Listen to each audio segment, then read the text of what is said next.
마가복음 1장 12에서 20절 말씀을 강론하도록 하겠습니다. 자, 우리 예수님께서 왕이라는 증거를 바로 침례 요한의 증거를 통해서, 다시 말하면 성경과 사람을 통해서, 지상의 증거를 통해서 예수가 왕이심을 말씀했고요. 두 번째, 천상의 증거라고 그랬습니다. 하늘의 음성, 그리고 성령, 그리고 하늘이 갈라지는 이 세 가지 증거를 통해서 예수가 하나님의 아들 왕이심을 증거한다는 것이 바로 1장 2절에서 11절까지의 내용이었습니다. 그렇다면 이제 왕으로서 등극하신 예수님께서 무엇을 해야 할까요? 그런데 놀랍게도 성경은 예수님을 광야로 내멉니다. 요지는 뭘까요? 왕이심을 그가 입증해야 된다는 것입니다. 어떻게 입증을 해요? 고난과 시련을 통해서 자신이 첫째 왕이신이라는 것을 입증을 해야 되고요. 그 고난과 시련을 어떤 방식으로 이겨내는지를 보았을 때 그가 어떤 왕인지, 왕이기만 한 왕이 아니라 어떤 왕인지를 우리가 알 수 있거든요. 그것이 바로 예수님의 광야 유혹이고 시험 사건이었습니다. 근데 여기서 우리가 첫 번째 간단하게나마 그런 아주 중요한 내용이 뭐냐면 성령께서 예수님을 광야로 내몰았다는 것입니다. 이 내몰았다는 것은 그냥 가라 이렇게 인도했다든가 부드러운 인도와 또 이끄심이 아니고요. 거칠게 내몰고 쫓아내고 아주 등을 떼미는 그런 모습을 보여주는 단어가 바로 이 단어고요. 그 주체가 누구냐면 성령이었다는 것입니다. 우리가 성령 받으면 영적인 어떤 에너지, 감정, 기쁨, 행복이 있습니다. 근데 마가복음 놀랍게도 성령 받은 사람에게 첫 번째 일어난 일은 바로 광야로 다름 아닌 성령께서 내몰아서 고난과 시험과 유혹의 장소로 내보내신다라는 정말 불편하지만 그러나 성경이 말하는 중요한 진실을 일깨워 줍니다. 자, 오늘 본문에서 예수님께서 왕이심을 이제 테스트하는 과정이라고 그랬죠. 그리고 그 주체가 바로 하나님이시라고 그랬죠. 근데 이 광야에서 예수님께서 40일 동안 유혹받으신 것은 적어도 우리는 구약의 두 가지 사건 또는 맥락을 가지고 와야만 합니다. 첫 번째는 뭐냐면 에덴에서의 아담입니다. 에덴에서의 아담은 들짐승이라 할 수 있을까요? 이 뱀의 유혹에 넘어가죠. 그러나 광야의 예수님은 그 유혹을 거절하고 거부하고 승리하십니다. 또 하나 사건이 뭐냐면 광야의 예수님 그리고 또 40일이라는 이 단어를 여러분 들으시면 곧장 여러분은 민수기를 생각하실 겁니다. 이스라엘 백성이 40년 동안 광야에서 시험을 받고 방황하고 방랑했던 것을 말입니다. 그렇기 때문에 예수님께서 광야에서 시험 받으셨다는 것은 바로 구약 이스라엘 백성의 삶을 체현하는 것이고 그 실패를 극복하셨다라는 겁니다. 그래서 예수님께서 광야에서 시험을 받았다는 것이 의미는 뭐냐면 첫 번째 아담의 유혹을 예수님도 받으셨다는 것, 그리고 두 번째 옛 이스라엘의 시험을 예수님도 받으셨다는 것. 그러나 두 번째, 첫 번째 아담의 실패와 옛 이스라엘의 실패를 예수님은 극복하시고 승리하셨다라는 것입니다. 그리고 이것이 또 우리에게 주는 의미가 뭐냐? 예수님은 인간의 유혹과 자기 자신을 동일시하셨다는 것이고 이스라엘 백성의 실패랄까요? 죄와 그 아픔과 고난과 자기 자신을 동일시하셨다는 것입니다. 그래서 우리가 알고 있는 히브리서 2장 말씀처럼 예수님은 고난과 무관하게 동떨어져 계신 분이 아니고 아담으로 상징되는 모든 인간, 구약 이스라엘 백성으로 상징되는 하나님의 백성, 당신의 백성들의 아픔과 고난과 실패와 좌절을 함께 하시는 분, 동일시하시는 분, 동참하시는 분이심을 우리에게 보여주는 겁니다. 뿐만 아니라 그냥 우리 함께 아파하시는 분일 뿐만 아니라 우리 아픔을 이기시고 승리하시고 해결책을 제시하시는 분이심을 이 유혹에서 보여주는 겁니다. 자, 근데 제가 서두에 이런 말을 했죠. 이 예수님이 어떤 왕이라는 것을 증명할 뿐만 아니라 어떤 왕인지를 보여준다고 그랬죠. 어떤 왕이세요? 자기 백성을 지배하고 통제하는 왕이 아니라 자기 백성과 자기 자신을 동일시하시고 고난의 자리에 기꺼이 내려오시는 분이시다. 그게 예수님이다라는 거죠. 그리고 또 하나, 그 예수님이 어떤 왕인지를 보여주는 아주 인상적인 단어가 하나가 있습니다. 들짐승과 함께 계셨다라는 내용인데요. 여기에서 이 들짐승이 왜 중요하냐면 마태복음과 누가복음에는 나오지를 않아요. 마태복음과 누가복음에는 어떤 시험을 당했는지에 대한 구체적인 내용이 나와 있는데 마가복음은 어떤 시험을 당했는지에 대한 내용은 언급하고 있지 않습니다. 이것이 또 곧 보게 되겠지만 마가복음의 아주 중요한 특징입니다. 그거는 다음 영상 본문 설명할 때 말씀드리겠습니다. 요지는 마가복음이 다른 마태와 누가복음이 없는 단어가 있는데 그게 뭐냐면 들짐승과 함께 하셨다는 겁니다. 그런데 이 들짐승과 함께 하셨다는 것에 대해서 우리 신약학자들의 입장이 크게 두 가지로 갈립니다. 이 들짐승과 싸우셨다라는 것, 또 하나는 들짐승과 화해하셨다는 것, 이 두 가지가 같이 나와 있습니다. 제가 보건대 예수님이 어떤 예수님이신지에 대한 구체적인 그 정체성과 사역의 방향을 보여준다는 의미에서는 바로 들짐승, 적대적인 들짐승과 화해하는 것, 그리고 그들을 지배하고 통제하는 것으로 해석하는 것이 적합하지 않을까 싶습니다. 다시 말하면 이스라엘 백성들이 민수기 광야에서 불뱀과 전갈 같은 맹수와 들짐승들로부터 위협을 받았거든요. 자연으로부터의 위협을 받았습니다. 낮의 해와 밤의 달로 인한 자연으로부터의 위협을 받았습니다. 이것이 나중에 바람과 바다를 잠잠케 한 사건 등으로 나타날 것인데요. 그리고 또한 에덴에서 유혹자가 누구였습니까? 들짐승이라 할 수 있는 거친 짐승, 와일드 애니멀이라고 할 수 있는 야생 짐승인 뱀이었고요. 광야에서도 그랬습니다. 그렇기 때문에 하나님 백성에게 적대적인 존재인 들짐승과 함께 싸우셨다는 겁니다. 이것이 초대교회 신자들이 네로 핍박하에 사자와 맹수의 밥이 되었던 것을 과 함께 연결될 수 있겠죠. 그러나 더 중요한 것은 이사야 11장입니다. 우리가 어릴 때 주일학교 찬양도 있었죠. 사자굴에 독사굴에 손을 넣어도 물지 않고 사자와 어린 양이 함께 뛰노는 그 본문이 바로 이사야 11장인데 예수님께서 하나님 백성을 적대하는, 하나님 사람과 사람 사이 또 사람과 사람을 고통에 빠뜨리게 하는 적대적 세력과 화해하셨다는 겁니다. 한편으로 귀신, 사탄과는 싸우셔서 승리하셨고요.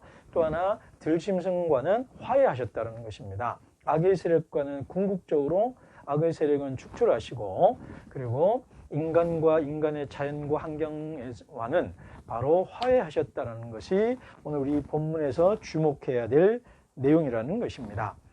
자, 그러므로 오늘 본문 첫 번째 이 1장 12에서 20절은 세 가지 내용을 다루고 있거든요. 첫 번째 예수님이 광야에 시험 받으셨다는 것, 그리고 하나님 나라의 복음의 핵심을 선포하신 것, 그리고 세 번째 제자들을 리크루트, 모집하는 내용인데 첫 번째 내용에서 우리가 배울 수 있는 건 뭐냐면 예수님께서는 고난을 먼저 받으셨다는 것, 그리고 우리와 함께 고난 받으셨다는 것. 다시 말합니다. 우리보다 먼저 고난 받으셨고 우리와 함께 고난 받으시고 우리보다 먼저 승리하시고 우리와 함께 승리하시는 분이라는 것. 그러므로 그분은 참된 왕이시고 세상의 어떤 왕과는 다른 분이시라는 것. 그래요. 내가 삼국지에 이런 말이 있죠. 새는 깃들 나무를 가리고 신하는 주인을 가려서 섬긴다고요. 주군을 선택한다고요. 마찬가지입니다. 우리가 섬기는, 그리고 우리가 신앙 고백하는 왕이신 예수님, 우리가 어떤 왕인지를 우리가 선택하고 선택받았는데요. 바로 우리와 먼저 고난받으시고 우리와 함께 고난받으시고 우리보다 먼저 승리하셔서 우리와 함께 승리하시는 이 멋진 왕, 이 예수님을 여러분 삶 가운데 왕으로 인정하고 고백할 만하지 않겠습니까? 자, 이것이 첫 번째고요. 두 번째, 예수님은 하나님 나라의 내용을 선포하십니다. 때가 찼고 하나님의 나라가 가까웠으니 회개하고 복음을 믿으라. 그 내용입니다. 자, 이 맥락이 어떻게 될까요? 자, 고난을 통과함으로써 이분은 정말 테스트 해봤죠. 이게 진짜 예수냐? 그리고 이 사람이 어떤 세상을 만들려고 하고 어떤 왕이 되고자 하느냐? 그것을 테스트 해봤단 말입니다. 그래서 이제 왕으로서 인정을 받았습니다. 그렇다면 이제 왕으로서의 테스트를 받았으니 나는 이런 세상을 만들 거야 라는 마스터 플랜이랄까요? 선언문을 말해야 될 때가 되었습니다. 그게 바로 1장 14, 15절인데요. 근데 그 시점이 아주 재미있습니다. 중요한 시점은 두 가지인데요. 하나는 광야 유혹을 이기신 다음이고요. 침례 요한이 죽은 다음에 라고 나와 있습니다. 침례 요한이 잡힌 다음에. 이게 뭔 말이죠? 자, 광야 유혹은 앞에서 한 걸로 넘어가겠고요. 요한이 떠날 때까지 또는 요한이 잡힐 때까지 예수님은 기다리셨다는 것을 우리가 본문이 암시해 주고 있다는 것입니다. 앞선 세대, 앞선 선구자였던 요한을 예수님께서 의도적으로 밀어내거나 내쫓거나 제치고 예수님이 등장하지 않고 요한이 잡히고 그가 주된 무대에서 떠날 때까지, 사라질 때까지 말없이 기다려 주었다는 것입니다. 한편으로 뒷세대는 앞세대를 밀고 나간다 그러죠. 마오쩌둥의 유명한 말, 장강의 뒷물이 앞물을 밀고 간다고요. 그러나 때로는 뒷물이 앞물이 빠질 때까지 기다려주는 것도 바로 하나님 나라를 세워가는 하나의 중요한 방법이라는 겁니다. 이게 바로 앞에 말한 들짐승과 화해하셨다는 겁니다. 앞세대와 투쟁해서 쟁취하는 것도 하나의 역사의 발전 방법인지는 몰라도 예수님께서는 앞세대가 자연스럽게 밀려날 때까지 당신의 때가 올 때까지 기다리셨다는 겁니다. 그러기에 예수님께서 첫 번째 일성이 뭐였습니까? 때가 찼다라고 얘기를 하시는 거죠. 때가 찼다. 이 때가 찼다라는 헬라는 여러분 아마 익히 들으셨을 겁니다. 카이로스입니다. 카이로스라는 단어는 항상 어떤 시간과 관련된 또 다른 헬라어 하나와 우리가 대조됩니다. 그게 바로 크로노스입니다. 제우스 신의 아버지이기도 하고요. 이 크로노스와 카이로스인데 크로노스는 우리가 알고 있는 시계적 의미의 시간입니다. 그래서 양적 의미의 시간이고요. 카이로스는 질적 의미의 시간입니다. 아주 의미가 충만한 시간입니다. 시계적인, 기계적인 시간이 아니고요. 의미가 충만한 시간입니다. 그렇기 때문에 예수님께서 그냥 시간이 아니라 그 의미가 충만한 바로 그 시간이라는 것입니다. 이것은 앞에서 말한 요한의 증거와 하늘의 증거를 통해서 바로 그 때가 찼음을, 그 시간이 되었음을 보여준 걸로 설명을 대신하겠습니다. 근데 그 다음 뭐라 그래요? 하나님 나라가 가까이 왔다. 다시 말합니다. 하나님 나라가 이곳에 왔다라는 것입니다. 제가 마가음 1장 1절 강론하면서 하나님의 아들 얘기를 했죠. 하나님의 아들이 예수가 하나님의 아들일 때 복음이라고요. 그럼 하나님 나라는 뭐죠? 하나님이 왕이 되어 다스리는 나라입니다. 그러면 하나님 또는 예수가 다스리지 않는 나라는 하나님의 나라가 아니고요. 세상의 나라일 거고요. 그것은 복음이 아닐 것입니다. 다시 말하면 세상의 나라는 지배하고 군림하고 장악하고 폭력적으로 누군가를 죽이는 나라입니다. 이것은 마가복음 후반부에 예수님께서 세 분의 순환 예고를 하고요. 그 세 번째 순환 예고 중에 세 번째에 그 대목이 나올 겁니다. 이와 반면 예수님이 세우시려는 하나님의 나라는 예수님이 왕이 되는 나라입니다. 그리고 또한 다음에 이제 또 나오게 될 텐데요. 종이 되어 남을 섬기는 나라. 왕이신 예수님이 남을 섬기는 나라가 바로 하나님의 나라이고 마가복음이 말하는 바로 하나님의 나라입니다. 그렇기 때문에 예수님의 싸움은 왕이 되지 않아야 될 자들을 그리고 왕자에 앉아있는 가짜 왕들, 사이비 왕들을 그 자리에서 축출하는 것입니다. 그것이 바로 우리의 질병을 치유하는 걸로 나타나고요. 귀신을 축출하는 걸로 나타나고요. 성전에서 정화하는 사건으로 나타나고요. 빌라도와 당시 헤롯과 싸우는 이야기로 등장하는 것입니다. 가짜 하나님의 아들, 가짜 왕들을 축출하고 싸우는 내용이다라는 것입니다. 그러면 좀 더 적극적으로 예수가 왕이 되어 다스리는 것이 바로 하나님의 나라이고 그 하나님의 나라가 어떤 나라냐? 바로 앞 대목에서 얘기를 했습니다. 바로 귀신을 사탄과 싸워서 축출하고 들짐승이라는 서로가 서로를 적대하고 미워하고 증오하는 관계들을 화해케 하고 화목케 하는 것이 바로 하나님 나라라고요.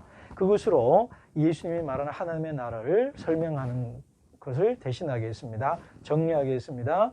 예수님이 왕이신 나라가 하나님의 나라. 그러니까 예수가 아닌 다른 것이 왕이 되는 것을 반대한다. 이것이 하나님 나라고, 두 번째, 들짐승에서 보여주는 것처럼 적대적인 모든 관계를 뒤집어 엎고 새롭게 화목하고 화해케 하는 것이 바로 하나님의 나라다라는 것입니다. 서로를 소외하고 배제시키고 미워하던 관계를 바로 사자와 어린양 함께 놀고 독사굴에 손을 넣어도 물지 않는 그 나라가 바로 하나님의 나라라는 것입니다. 근데 이 하나님의 나라는 우리에게 뭔가 요구합니다.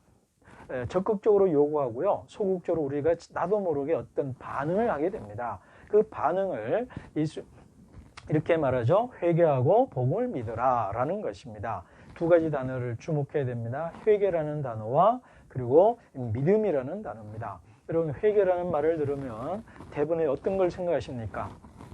여러분, 지은 죄를 생각할 겁니다. 개인적인 죄, 내면적인 죄, 내가 상상해서 마음으로 지은 죄들을 생각할 겁니다. 그리고 마음에 찔림이 올 것입니다. 아, 그렇지, 나는 죄인이지, 회개할 것이 많지. 그런데요, 그것이 분명히 맞습니다. 그러나 예수님의 하나님 나라는 단지 프라이빗, 인디비주얼한 개인적인 그리고 이너 내적 차원에서의 죄만을 말하지를 않습니다. 그것을 포괄하면서도, 그것을 포함하면서도 그것을 훨씬 훌쩍 뛰어넘는 아주 총체적이고 포괄적인 영역을 얘기를 합니다. 회개한다는 것은 방향을 바꾼다는 것이고, 어떤 방향을 바꿔요? 살아가는 삶의 길, 바로 주의 길이 아닌 나의 길, 세상의 왕이 되는 길을 로또의 방향 전환을 말을 합니다. 이것은 뭐냐면 바로 하나님의 아들이 아닌 가짜 하나님의 아들, 로마 황제적 방식의 삶의 길에서의 터닝 포인트, 메타노이아, 그러니까 돌아서라라는 것입니다. 이게 무슨 말이냐? 이 마가복음을 쓰여졌던 시대적 상황과 예수님의 상황에 대한 짧은 얘기를 좀 해야 되겠습니다. 이 시대는 우리 아시아인들이, 동아시아인들이 익히 알고 있는 춘추 전국 시대라고 생각하시면 딱 맞습니다. 다 예수님 당시에 로마의 반란이 몇 번이나 일어났고요. 예수님 이후에 사후 한 30년 정도 후에 유대전쟁이 일어나서 로마로부터 유대가 망하고요. 마가복음은 바로 그 유대전쟁을 배경으로 쓰여졌습니다. 그렇기 때문에 로마 황제의 폭력적인 통치에 반응해서 유대인들이 폭력적으로 저항하는, 폭력과 폭력, 칼과 칼이 마주치는 그런 삶의 양식이 바로 유대적 삶의 양식이었고 로마적 삶의 양식이었다는 겁니다. 그런 것으로도 돌아서라는 겁니다. 들짐승이라고 상정되는 적대적 세력을 정죄하고 폭력으로 이기려고 하는 그 욕망과 그 방식으로부터 돌아서라는 것입니다.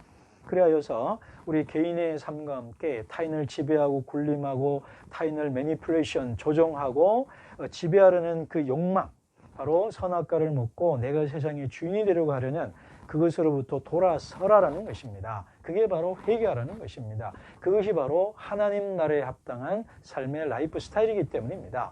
하나님의 나라는 폭력으로 들어가는 것이 아니라 희생과 섬김으로 들어가는 곳이거든요. 그렇다면 믿음이 뭘까요? 이신칭의적인 믿음이라고 할까요? 아니요. 바로 일관성을 말을 합니다. 믿음이라는 말은 신실하다는 말입니다. 비가 오나 눈이 오나 바람이 부나 한결같이 남이 보나 안 보나 일관되게 똑같이 행동할 때에 그 사람을 신실하다, 믿을만하다, 믿었다, 미쁘다라고 말을 하는 것입니다. 하나님 나라가 우리에게 요구하는 것은 뭐냐면 회개한 다음에 잘못된 길에서 돌아서서 하나님 나라에 합당한 라이프 스타일을 한 번이 아니고 두 번이 아니고 어제나 오늘만이 아니라 오늘과 내일에도 계속 일관되게 그렇게 살아가는 것을 말을 합니다. 그래서 바로 하나님 나라 우리에게 요구하는 제자도는 바로 신실한 제자도, 일관된 제자도고 자기를 비우는 것이지 남을 죽이거나 남을 다치게 하는 것이 아니라는 것입니다. 이것이 바로 하나님 나라의 마스터 플랜이고요. 앞으로 이후에 마가복음을 통해서 좀 더 살을 채워나갈 것이고 입체적으로 풍성하게 설명되고 우리가 알 수 있을 것입니다. 자, 이것이 또 어디로 나타나느냐 하면 바로 예수님께서 제자들을 부르시는 것과도 연결이 됩니다. 자, 예수님께서 제자들을 부르신 것이 16절에서 20절인데요. 마가복음의 구절을 보면 아주 재밌는 것이 이 부분입니다. 뭐냐면 마가복음의 처음과 중간과 끝에 제자들을 초청하는, 초대하는 대목이 나와요. 이것이 첫 번째입니다. 그리고 두 번째가 8장 34절에 나를 따르라 라는 얘기가 나오고요. 16장 6절 맨 끝부분에도 나를 따르라, 따라오라 라는 이 초청이 나옵니다. 그렇기 때문에 마가복음 일관되게 바로 이 하나님 나라의 제자의 길을 살라라는 도전이고 그 길을 한번 가보지 않겠냐라는 권유이고요. 왕이신 예수님의 아주 명령을 우리에게 해주고 있습니다. 자, 그런데 여기서 중요한 게 이겁니다. 하나님 나라가 이런 나라라고 선언을 하고 선포한 다음에 그 다음에 하신 예수님의 행동이 아주 인상적이고요. 어떤 점에서 인상적이냐 하면 하나님 나라를 사람에 부르신 걸로 연결되어 있다는 겁니다. 이것이 아주 좀 약간의 위험을 무릅쓰고 말을 한다면 하나님 나라는 바로 사람이라는 것입니다. 사람들의 모임이라는 것입니다. 이걸 다른 말로 하면 하나님 나라는 바로 제자들, 하나님이 다스리는 하나님을 왕으로 인정하는 사람들의 모임이 바로 하나님 나라이고 바로 그곳에 하나님 나라가 임한다라는 것입니다. 여기에서요, 우리 이런 얘기를 여러분 한번 좀 들어보신 걸 기억할 겁니다. 예수는 하나님 나라를 말했는데 교회는 예수를 말한다고요. 그러면서 이거에 대해서 저는 한편 예스입니다. 무슨 말이냐면 하나님 나라는 교회로 축소하면 안 돼요. 더 넓고 더 크십니다. 그럼에도 불구하고요, 그 말은 틀렸습니다. 무슨 말이냐고요? 몸이 없는 머리가 없듯이 교회 없는, 하나님 나라 백성 없는 왕은 없습니다. 그러니까 예수님이 왕이라는 것은 그 왕의 백성이 있다는 거거든요. 그 백성이 누구냐 하면 바로 교회고 제자 공동체라는 것입니다. 그렇기 때문에 제자 공동체인 교회는 예수님의 가르침, 예수님의 다스림, 예수님의 통치에 순종하고 그 통치를 받는 공동체, 무리라는 것입니다. 그게 바로 교회라는 거죠. 그렇기 때문에 예수님이 이 땅에 오신 이유가 뭐냐면 하나님을 왕으로 다스리고 다스림을 받는 제자 공동체를 만드시는 것이 예수님이 이 땅에 오신 1차 목표고요. 그 공동체가 날로 확장되어서 또 마태복음으로 넘어갑니다만 땅끝까지, 사도행전에 보면 땅끝까지 이르러 내 증인이 되는 것, 그리고 마태복음 28장 18, 19, 20절로 보면 땅끝까지 세상까지 가서 예수님의 왕이심을 가르치고 지키게 행하도록 그 일을 하는 대리자, 에이전시로 우리를 부르신 거거든요. 자, 그래서 하나님 나라는 바로 사람이라는 것입니다. 사람이라는 것입니다. 그러므로 이 사람들이 바로 우리가 하나님 나라의 증인이 되어야 한다는 것입니다. 그런데요, 그 증인이 되는 게 쉽지가 않습니다. 무슨 말이냐고요? 두 가지가 따라야 됩니다. 첫째, 버려야 됩니다. 버려둬야 합니다. 바로 베드로와 또 요한, 야고보, 안드레를 연차적으로 만나시죠. 그들에게 무엇을 요구를 합니까? 나를 따르라 한마디 던지십니다. 그래서 제자들이 따라와요. 이것이 무엇을 말합니까? 예수님이 왕의 권세를 갖고 있다 이겁니다. 여러분 한번 상상해 보십시오. 이 제자들이 뭘 보고 예수를 따랐을까요? 마가복음은 설명해 주지 않습니다. 왜 설명해 주지 않아요? 예수님의 왕이고 왕의 백성은 왕의 콜링에 순종합니다. 순응합니다. 반응합니다. 그래서 제자들이 따랐다. 그게 중요한 대목이에요.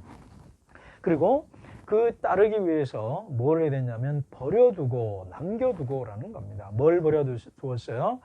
첫째, 부모와 가족 관계를 버려두고요. 하던 일과 재물을 버려두고 떠납니다. 근데 이것이 우리가 마가복음뿐 아니라 사복음서, 사도행전을 보면 버렸다고 하지만 실질적으로 버린 것은 아닙니다.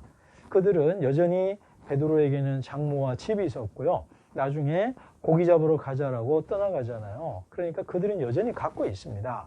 그럼에도 불구하고 버렸다는 것은 뭐냐면 관계를 재정립했다는 겁니다. 달리 말하면 우선순위가 바뀌었다는 것입니다. 내가 하는 일, 내 기존의 관계보다 하나님 나라가 더 중요하고 그 가치를 따라 살겠다는 것. 또 한편 더 말하면 그 하나님 나라의 관점에서 나와의 관계 맺음을 한다는 것이고, 내가 하는 일을 하나님 나라 관점에서 그 일을 한다는 것입니다. 어쨌든 그것을 버려두고 떠났다는 것입니다. 그리고 그것을 실질적으로 버려두고 3년 반 동안 예수님의 제자로서 따라갔다는 것입니다. 자, 이것이 오늘 본문에 대한 내용입니다. 그러므로 이것이 오늘 우리에게 주는 결론이 무엇입니까? 예수님은 왕이시라는 것, 그리고 왕이신 예수님이 꿈꾸는 세상, 또 왕인 예수님이 다스리는 세상은 악마적 세력과의 싸움이고, 한편으로 적대적 세력과의 화해라는 그 양면성을 갖고 있고, 바로 그 일을 하라고 우리를 부르셨다라는 것입니다.